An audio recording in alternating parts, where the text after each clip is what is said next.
This is a reading from the poem of the Man God by Maria Valtorta, Volume 3, Episode 337, Going Towards Saphet, The Parable of the Good Farmer, 22nd of November, 1945.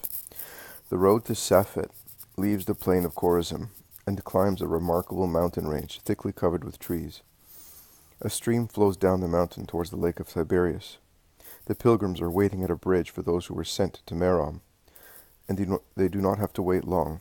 The others, in fact, walking fast, arrive punctually at the rendezvous, and meet the Master and their companions with great joy, and inform them of their journey, which was blessed also with some miracles, worked in turn by all the apostles.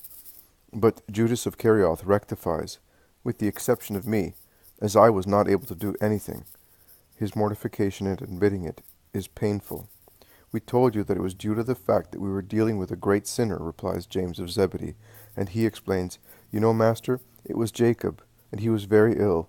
That is why he invokes you, because he is afraid of death and of God's judgment. But he is more avaricious than ever, now that he foresees a real disaster for his crops, which have been completely ruined by frost. He lost all his seed corn, and he cannot sow any more, because he is ill, and his maidservant is not fit to plough the field, because she is worn out by fatigue and starvation, as he economizes also on flour for bread, seized as he is with fear that he may be left without any food food one day. He plowed a large extension of ground for him. We plowed a large extension of ground for him, and perhaps we sinned because we worked all day on Friday, also after sunset, until it was dark, and even then with torches and bonfires. Philip, John, and Andrew know how to do it, so do I. We worked hard. Simon, Matthew, and Bartholomew followed us, removing the corn that had come up and had been ruined. And Judas went in your name to ask Judas and Anne for a little seed, promising that he would call on them today. He got it, and it was chosen seed. So we said, We will sow it tomorrow. That is why we are a little late, because we started at the beginning of sunset. May the Eternal Father forgive us, considering the reason why we sinned. Judas, in the meantime, remained near Jacob's bed to convert him. He can speak better than we can. At least that is what Bartholomew and the zealot said spontaneously.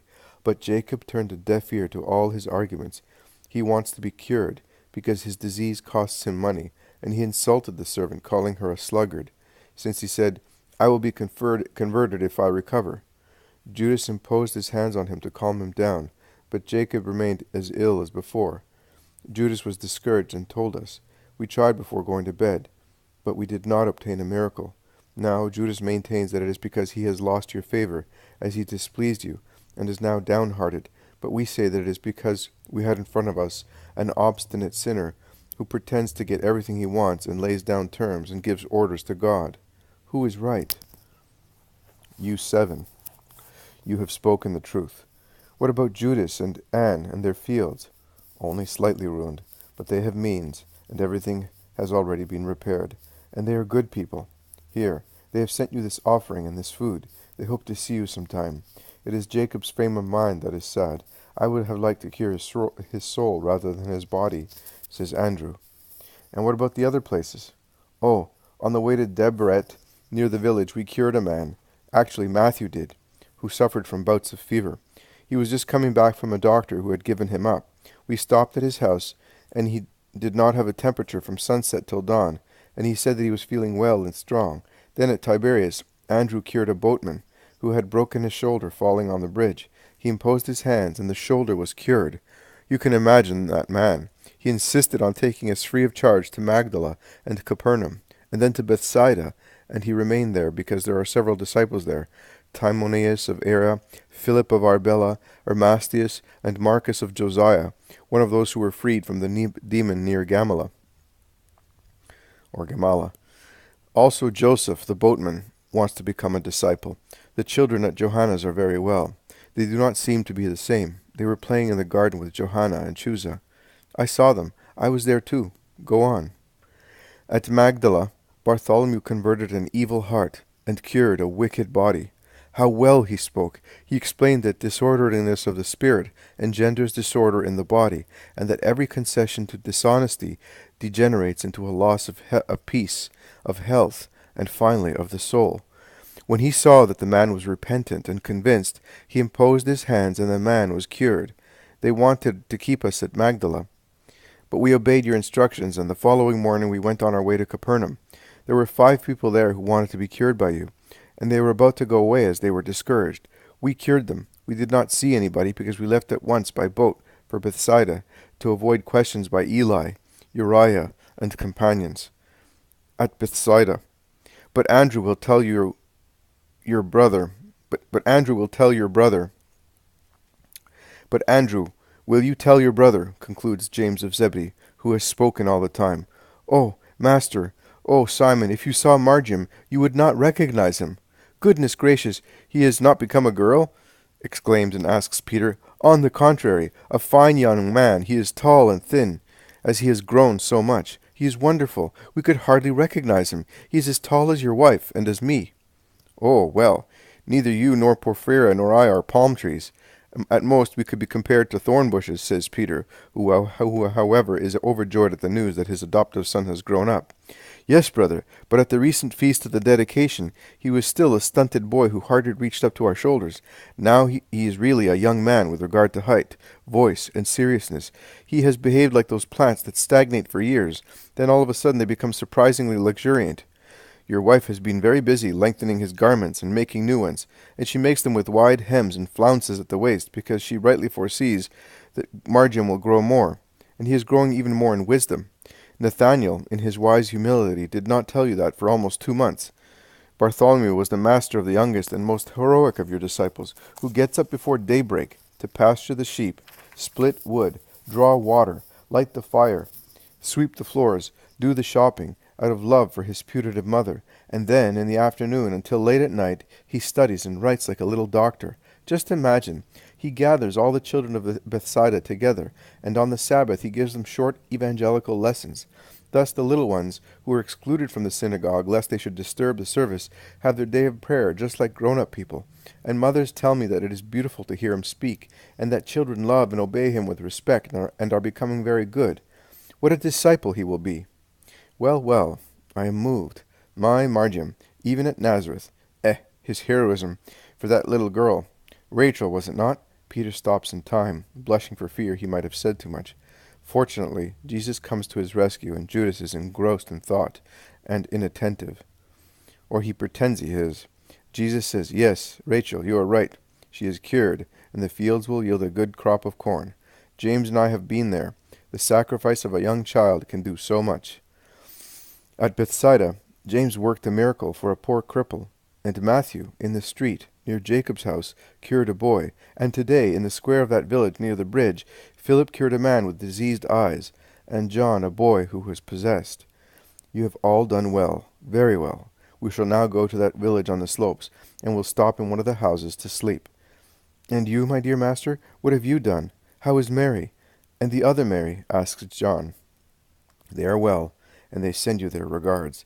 They are preparing garments, and all that is necessary for the springtime pilgrimage, and they are longing to make it in order to be with us.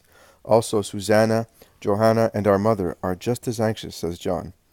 Bartholomew says, Also my wife and daughters want to come this year, after so many years, to Jerusalem. She says it will never be as beautiful as this year. I don't know why she says so, but she maintains that she feels it in her heart.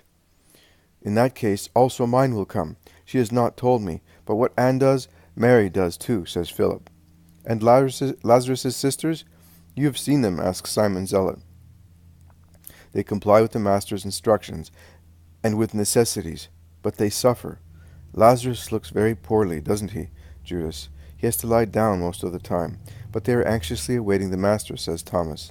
It will soon be Passover, and we shall go to Lazarus' house. But what have you done at Nazareth and at Chorazim? At Nazareth I greeted relatives and friends, and the relatives of the 2 disciples. At Chorazim I spoke in the synagogue, and I cured a woman. We stayed at the house of the widow whose mother died. It was a grief and a relief at the same time, because of their scanty resources and of the working time that the widow lost to take care of the invalid. She is now spinning for other people, but she is no longer in despair. What is indispensable for her is now secured, and she is thus happy. Every morning Joseph goes to work with a carpenter near the well of Jacob to learn the trade. Have those of Chorazin become any better? Asks Matthew. No, Matthew, they are becoming worse and worse, Jesus admits frankly, and they ill-treated us. The mighty ones did, of course, not the simple people. It is a very awkward place. Don't go there any more, says Philip. It would grieve the disciple Elias, the widow, and the woman I cured today, and all the other good people. Yes, but they are so few that I would not worry any more about that place. You said it yourself. It is unworkable, says Thomas. Resin is one thing, and hearts are a different thing. Something will remain, like seed buried under very hard clods of earth. It will take a long time to spring up, but it will at last come up. The same applies to Chorazin. What I have sowed will begin to grow one day. One must not give up the first time one is defeated. Listen to this parable. It could be called the parable of the good farmer.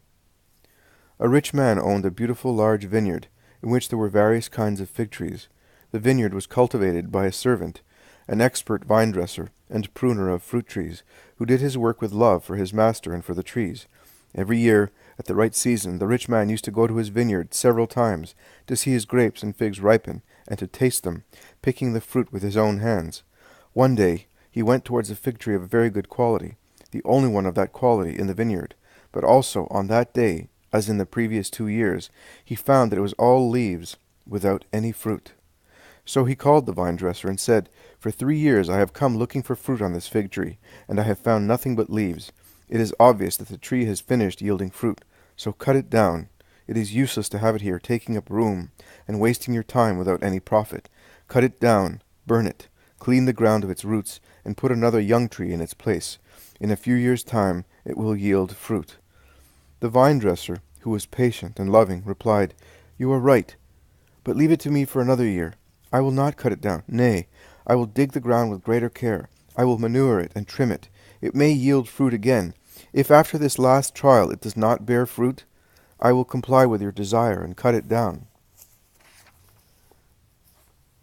Chorazin is the tree that does not bear fruit. I am the good farmer. You are the impatient rich man. Leave it to the good farmer. Very well, but the parable is not finished. Did the fig tree bear fruit the following year? Asks the zealot. It did not, and it was cut down. But the farmer was justified for cutting down a tree which looked young and flourishing, because he had done all his duty. I also wish to be justified for cutting off some people with an axe, and removing them from my vineyard, in which there are unfruitful and poisonous plants, nests of snakes, sapsuckers, parasites, or poisons that spoil or injure their fellow disciples, or they penetrate, creeping with their wicked roots, to proliferate, without being called into my vineyard, where they rebel to being grafted, as they entered only to spy, to denigrate, and to make my field sterile. I will cut them off after trying everything to convert them. For the time being, instead of an axe, I may use shears, and of the pruner's knife. And I thin out branches and engraft. Oh, it will be hard work, both for me who does it, and for those who undergo the treatment. But it is to be done, so that in heaven they may say, He has accomplished everything. But the more he pruned, grafted, hoed, and manured them, shedding perspiration, tears, and blood while working, the more sterile and wicked they have become. There is the village. Go ahead, all of you, and look for lodgings. You, Judas Iscariot, stay with me. They remain alone, and in the twilight they proceed close to each other, in dead silence. At last, Jesus says, as if he were speaking to himself, And yet, even if we lose God's favor by infringing his law, we can always become what we were by renouncing sin. Judas does not reply. Jesus resumes, And if one understands that it is not possible to have the power of God, because God is not there where Satan is, one can easily remedy by preferring what God grants to what our pride desires. Judas is silent. They have by now reached the first house of the village, and Jesus, still speaking to himself, says, And to think that I did severe penance that he might mend his ways and go back to his father. Judas starts, raises his head, looks at him, but he does not say anything. Jesus also looks at him, and then he asks, Judas, to whom am I speaking? To me, Master. It is because of you that I no longer have power. You took it off me to increase it in John, Simon, James, in everybody except me. You do not love me. That's what it is. And I will end up by not loving you, and by cursing the hour when I did love you, and I ruin myself in the eyes of the world for a cowardly king, who is overwhelmed even by the populace. I was not expecting this from you. Neither I from you. But I have never deceived you, and I have never forced you. So why do you remain with me? Because I love you. I cannot part with you. You attract me, and you disgust me. I desire you as much as I desire air to breathe, and you frighten me. Ah! I'm cursed. I'm damned. Why do you not drive the demon out of me, since you can? Judas's face is livid and upset. He looks like a madman, full of hatred and fear. He reminds me, although faintly, of the satanic mask of Judas on Good Friday. And Jesus' face reminds me of the scourged Nazarene, who, sitting on an upturned tub in the courtyard of the praetorium, looks at his sneerers with all his loving pity. He says, and the sob already appears to be in his voice, because there is no repentance in you, but only hatred against God, as if he were guilty of your sin. Judas utters a horrible curse between his teeth. Master, we have found lodgings. There is room for 5 in one place, for 3 in another, for 2 in a third place, and then 2 places can accommodate one each. We could not find anything better, say the disciples. All right, I will go with Judas Iscariot, says Jesus. No, I prefer to be alone. I am upset. You would not be able to rest. As you wish. I will go with Bartholomew. You can do as you like. In the meantime, let us go where there is more room, so that we may all have supper together.